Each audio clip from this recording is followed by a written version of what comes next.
Xin chào các bạn đến với Phương Kitchen. Tuần này Phương sẽ hướng dẫn cho các bạn cách nuôi men tự nhiên. Phương đã giới thiệu sơ cho các bạn cách nuôi men trong cái video clip làm bánh bao dim sum Hồng Kông. Video clip ngày hôm nay Phương sẽ hướng dẫn các bạn tỉ mỉ hơn và giải thích cụ thể hơn để các bạn có thể làm thành công. Và mình sẽ đồng hành song song với các bạn khi các bạn làm có những cái trở ngại hay là thắc mắc gì các bạn cứ nhắn tin mình bên Phương Kitchen và mình sẽ hồi âm sớm nhất.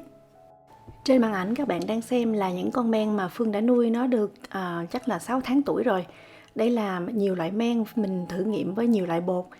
Về nguyên tắc thì bạn nuôi men trong vòng 5 đến 7 ngày thì có thể dùng được. Nhưng mà trên thực tế thì tùy khí hậu chỗ bạn ở. Để đảm bảo và chắc ăn nhất thì thường là sau 10 đến 14 ngày. Nhưng mà khi các bạn làm thì các bạn không có cần thiết phải làm nhiều loại bột như Phương đâu.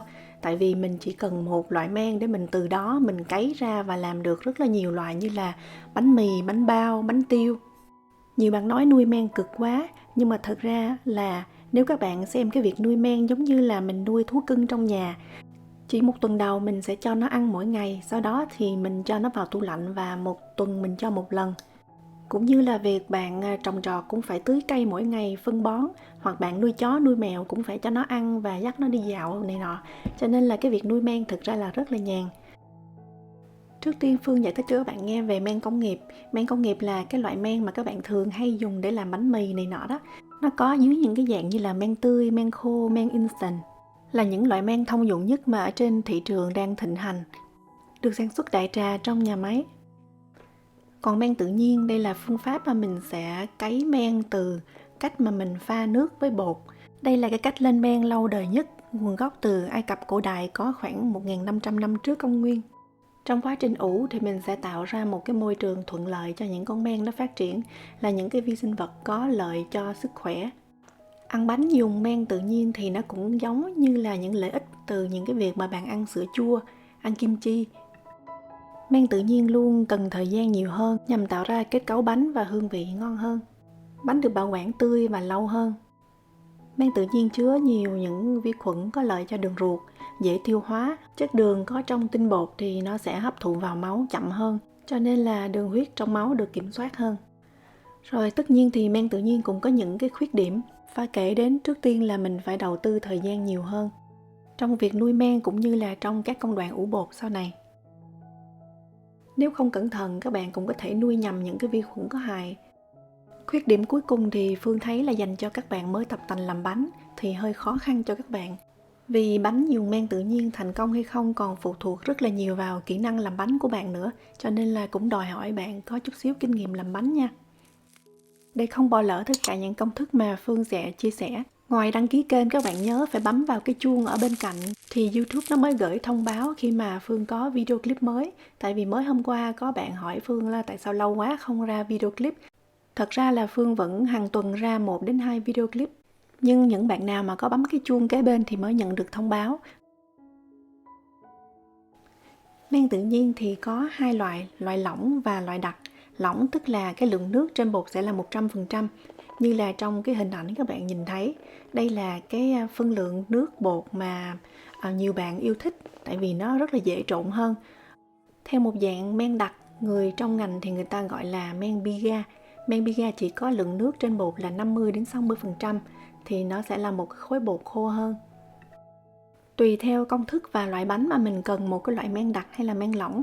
Thì cái men biga này là cái men mà các bạn đã biết trong cái video clip hướng dẫn làm bánh bao cười dim sum của Phương. Để dễ dàng cho các bạn hơn thì mình sẽ hướng dẫn các bạn dùng phương pháp ủ men dạng lỏng, tức là dạng nước 100%. Về dạng bột thì các bạn có thể sử dụng tất cả các loại bột nào. Bột lúa mạch nguyên cám, bột mì đen, bột yến mạch, bột gạo. Nhưng mà thông dụng nhất thì các bạn sử dụng bột mì đa dụng hoặc là bột mì để làm bánh mì. Nguyên liệu thứ hai mình cần nữa là nước. Các bạn sử dụng nước nấu chín, nước suối, trong chai, nhiệt độ phòng hoặc là dưới 40 độ C. Bắt tay vào ngày đầu tiên, Phương sẽ chọn khung giờ là 7 giờ sáng hoặc là 7 giờ tối. Mỗi ngày cùng một khung giờ thì mình sẽ cho men ăn. Số lượng đầu tiên mình cần dùng là 30 g bột và 30 g nước, tỷ lệ 1:1, tức là độ chất lỏng trên bột sẽ là 100%. Nhiều bạn thì có cho thêm mật ong hoặc là giấm táo, sữa chua, nước trái cây, nhưng mà đó là những cái phương pháp mà Phương sẽ khuyên các bạn là bỏ bớt, tại vì nếu mà làm không kỹ, những cái thuốc trừ sâu ở trong những trái táo hay là những trái cây đó nó sẽ giết chết những cái con men. Còn nếu mà các bạn cho mật ong thì cũng phải chọn cái loại mật ong mà nó có chất lượng rất là tốt. Các bạn nào sống ở Đức có thể kiếm mua Gerstenmalz Extract. Đây là cái loại đường mạch nha của người Đức nhưng mà khá mắc tiền. Và mình chỉ cần có nửa muỗng cà phê và mình phải mua nguyên hũ này thì cũng mắc công lắm. Phương thì đã thành công với cái cách nuôi men chỉ bằng nước và bột, cho nên là một cái nguyên liệu quan trọng nữa là các bạn cần là thời gian và sự kiên nhẫn. Hỗn hợp bột mình vừa trộn xong thì mình sẽ cho vào một cái keo sạch. Cái keo này thì mình cần dùng một keo nhỏ thôi, và các bạn có tiệt trùng nước sôi trước đó. Cây trộn bột của mình cũng phải sạch. Phương sẽ dùng một miếng vải mùn nhỏ, mình bịt lại để cho tránh bụi bặm thôi, chứ mình không có bịt kín, vì men nó cũng cần không khí để thở. Hoặc là mình cũng có thể dùng nắp đậy lên và mình không có cần phải siết chặt. Phương để cái keo bột này ở trong ngăn bếp, chỗ nào mà ấm ấm, kín gió. 24 tiếng sau mình sẽ quay lại. Bây giờ mình sang ngày thứ hai, cũng là 7 giờ tối. Thì mình thấy không có chuyện gì xảy ra hết. Có điều bạn quan sát được thì cái bề mặt bột nó có vẻ như có cái màu hơi xám xám chút xíu. Là bình thường. Bây giờ mình sẽ tiếp tục lấy ở trong cái phần bột này ra đúng cái lượng 30 gram. Và mình sẽ cho tiếp cái phân lượng tỷ lệ 1:1. Và mình nuôi tiếp ngày thứ hai. 30 gram men của ngày thứ nhất cộng với 30 gram bột và 30 gram nước. Phương thường hòa tan nước với phần men trước, sau đó thì mới cho cái phần bột khô vào sau. Cái lượng men dư của ngày hôm thứ nhất thì mình sẽ bỏ đi và không dùng đến nha. Cái cách mình đang làm thì người ta hay nói nôm na là cho men ăn. Cho men ăn tức là nó là những cái vi sinh vật sống, nó cần có ăn, cần uống nước, cần đi ngủ và nó cần sinh sản. Và khi mà nó đi vệ sinh thì nó nhả ra những cái bọt khí CO2, là những cái bong bóng khí. Sang tới ngày thứ 3, thứ 4 các bạn sẽ thấy rõ hơn. Hết ngày thứ 2, bây giờ mình sẽ sang ngày thứ 3. Thì các bạn thấy có những cái bọt khí li ti, có nghĩa là men nó đã phát triển. Cái nhận biết nữa là mình thấy cái men nó nở cao hơn cái cọng dây thun của mình đã đánh dấu trước đó. Cách nuôi men thì về nguyên tắc thì chỉ có một thôi, nhưng mà về cái phương pháp, về cái cách, về cái phân lượng thì mỗi người sử dụng một cái cách khác nhau. Các bạn sử dụng 30 gram men cũng được, mà 50 cũng được. Nếu các bạn dùng 50 thì mình phải dùng 50 nước và 50 bột khô cho vào thêm. Những cái khối men vi sinh này sẽ rất là khác nhau tùy thuộc vào nơi khí hậu bạn ở, nóng hay là lạnh, nước của mình là cứng hay là mềm, độ pH cao, thấp, hoặc là cái loại bột bạn sử dụng, cho nên là mỗi người sẽ gầy ra những con men khác nhau. Trong quá trình tập nuôi men, nếu mà men của bạn phát triển không có giống như trong video Phương hướng dẫn thì các bạn cứ kiên nhẫn và cứ tiếp tục làm tiếp thôi, chứ mình đừng có mau nản chí nha. Quan trọng nữa là từ đầu bạn nuôi bằng bột gì thì những ngày sau đó bạn cứ dùng một loại bột mình nuôi tiếp. Mình đừng có đổi một ngày thì mình dùng bột này, ngày hôm sau thì mình lại dùng bột khác. Thì con men nó rất là khó làm quen với cái môi trường mới. Và nó sẽ yếu đi. Tiếp tục sang ngày thứ 4, vẫn là 7 giờ tối. Mình thấy là men nó thổi những cái bọt khí và có cái dấu hiệu là nó loãng hơn chút xíu. Những ngày đầu thì men nó có cái mùi khó ngửi lắm các bạn. Nó giống như là bột mà bị thiêu. Hơi chua chua nhưng mà cũng là hoàn toàn bình thường nha. Sang đến ngày hôm nay Phương thấy cùng một thời gian mà men nó nở hơn nhiều thì mình sẽ tăng tỷ lệ lên. Tức là mình sẽ tăng 1:22. Coi như là phần trăm nước trên bột vẫn là 100%, nhưng mà mình sẽ cho nó ăn nhiều nước và nhiều bột hơn, để nó có nhiều thức ăn hơn. Vì men đã khỏe hơn mà mình chỉ cho nó ăn cái liều lượng 1:1 trong vòng 24 tiếng thì nó không có đủ thức ăn và nó sẽ đói. Thì nó sẽ nhả ra nhiều bọt khí và nhiều chất axit. Lúc này mình phải dùng một cái keo cao hơn hoặc là to hơn chút xíu. Phương có đánh dấu. Bây giờ là ngày thứ 4.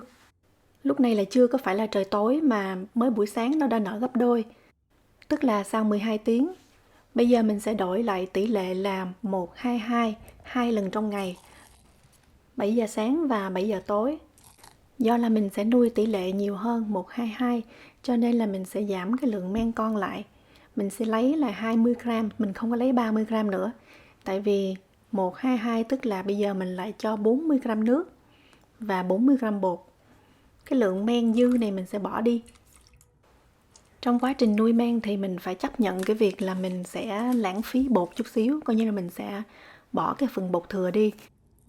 Thật ra là cái phần men dư này người trong ngành gọi là men gạt. Men gạt thì có thể giữ lại để cho vào, thí dụ như nếu mà các bạn trùng hợp ngày hôm đó mình làm bánh xèo thì mình có thể cho vào mà mình đổ bánh xèo, hoặc là các bạn dùng để chiên chú chiên, hoặc là nếu nhà bạn có trồng cây thì mình hòa với nước và mình tưới cây cũng rất là tốt. Bản thân Phương thì mình bỏ đi.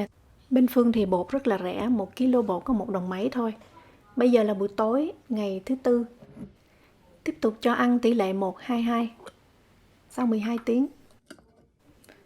Sang ngày thứ Năm. 7 giờ sáng ngày thứ Năm, tiếp tục cho tỷ lệ 1-2-2. Men lúc này có giống như là rễ tre, cái hương vị của nó cũng dễ chịu hơn, giống như là mùi sữa chua.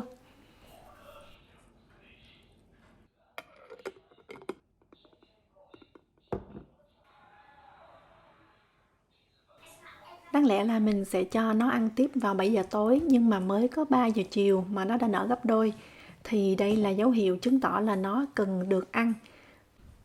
Có nghĩa là từ ngày thứ Năm Phương sẽ cho men ăn 3 lần trong ngày, 7 giờ sáng, 3 giờ chiều và 10 giờ tối. Tỷ lệ là 1-2-2. Theo lý thuyết thì bắt đầu từ ngày thứ Năm mình đã có thể dùng để làm bánh mì, bánh bao, bánh tiêu. Mình có thể kiểm tra cái độ mặn của men, độ đạt của men bằng cách là mình sẽ cho nó bơi ở trong nước. Các bạn khoan khuấy nó lên mà mình dùng cái muỗng múc thật là nhẹ nhàng 1 phần bột. Và mình xem coi nó có nổi trên mặt nước hay không. Nếu nó nổi trên mặt nước có nghĩa là men có đủ những cái bọt khí. Khi mà mình cho vào bột, men có khả năng làm cho bột nở. Nếu các bạn không có thời gian cũng không có sao, các bạn không nhất thiết phải cho men ăn 3 lần trong ngày, mà mình vẫn giữ tỷ lệ là 2 lần trong ngày sáng và tối, nhưng mà mình phải tăng tỷ lệ nước và bột lên, tức là mình sẽ cho tỷ lệ là 1-3-3, tức là 20 gram men cái, 60 gram nước và 60 gram bột. Bạn có thể giữ cái tỷ lệ này 1-3-3 2 lần trong ngày, ở nhiệt độ phòng và ít nhất là 10 ngày. Thì men mình đã nuôi đủ khỏe, các bạn có thể cho vào tủ lạnh và mình chỉ cho men ăn 1 lần trong tuần, tỷ lệ là 1-2-2. Đây là cái hũ men mà mình đã quên cho nó ăn và đã lố vài ngày thì nó sẽ có một cái lớp nước ở phía trên như vậy, hoàn toàn bình thường. Đây là dấu hiệu các bạn nhận biết được là men đang đói, cần được cho ăn. Mình chỉ đổ bỏ cái phần nước đen này đi và mình cho ăn theo tỷ lệ như là hồi nãy giờ Phương hướng dẫn. Nếu mà men có dấu hiệu mà bị đói, trước khi lấy làm bánh thì mình cần nên đánh thức nó dậy, có nghĩa là mình phải cho nó ăn 2-3 lần. Thí dụ như thứ Bảy bạn cần men để làm bánh, thì tối thứ Năm bạn phải lấy ra khỏi tủ lạnh và bắt đầu cho nó ăn. Thì đến ngày thứ Bảy bạn mới có được con men khỏe. Có lẽ nhiều bạn cũng đang có thắc mắc tại sao mình giữ lại một ít men mà mình không có giữ lại hết mà mình nuôi tiếp. Phương lấy ví dụ nha, mình mà nuôi tỷ lệ 1-1-1 thì từ ngày đầu tiên mình đã có được, sang đến ngày thứ hai là 90 gram, sang đến ngày thứ hai mình lại nuôi 90 thì lại tăng đội lên. Và sang đến ngày thứ 10 thì mình sẽ có 17 kg men. Cái này là Phương tính đơn giản tỷ lệ 1-1-1 nha. Nếu mà tỷ lệ 1-2-2 hay là 1-3-3 là mình sẽ có chắc là tổng cộng là 40-50 kg. Khi có men rồi thì cái liều lượng mình sử dụng như thế nào thì tùy theo công thức.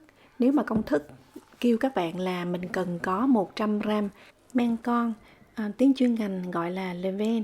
Levain thì là một cái bước dùng men tổng trong tủ lạnh lấy ra cho ăn trước khi cho vào bột cái.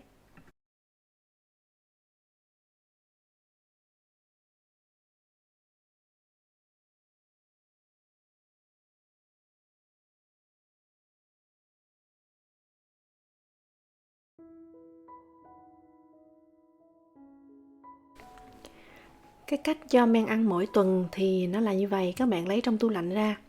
Và cũng như là những cái lần mình cho men ăn thì mình chỉ lấy một phần nhỏ. Ở đây Phương sẽ lấy 20 gram.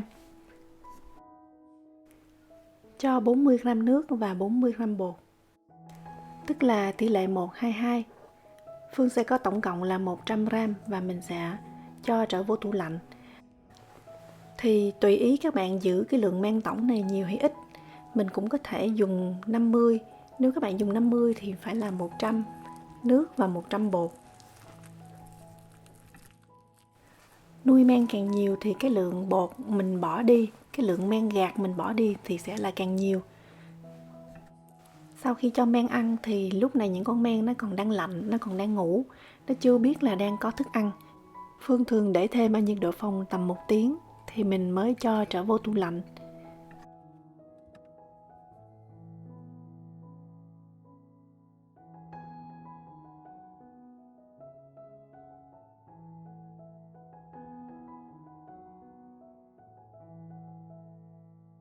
Lượng men gạt hay là lượng men thừa các bạn có thể cho vào một cái hũ riêng để đông đá tủ lạnh. Khi mà mình có được một cái số lượng nhiều thì mình có thể lấy ra và làm chế biến những cái món ăn khác nhau. Như ở đầu video Phương đã có nói là mình có thể tưới cây, mình có thể làm bỏ vào bột bánh xèo hoặc là chiên chuối chiên. Còn đây là một trong những cái cách mà mình thấy đơn giản nhất. Có nghĩa là mình sẽ cho cái hỗn hợp này vào chảo và mình chiên, đập vào cái trứng chút xíu hành lá là cũng ngon rồi. Nếu mà cái phần men gạt này nó quá chua thì các bạn có thể pha thêm chút xíu bột mì và chút xíu nước. Vậy là mình đã có một cái món ăn ngon và nhanh mà mình không cần phải bỏ cái phần men gạt này vào thùng rác. Men gạt Phương chỉ áp dụng cái phương pháp này khi mà nó lớn tuổi hơn chút xíu. Trong giai đoạn đầu thì Phương không có giữ lại, mình bỏ hết à.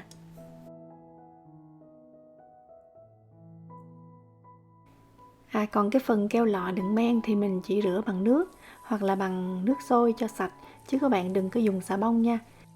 Chất tẩy rửa có trong xà bông có thể vô tình giết chết con men của mình.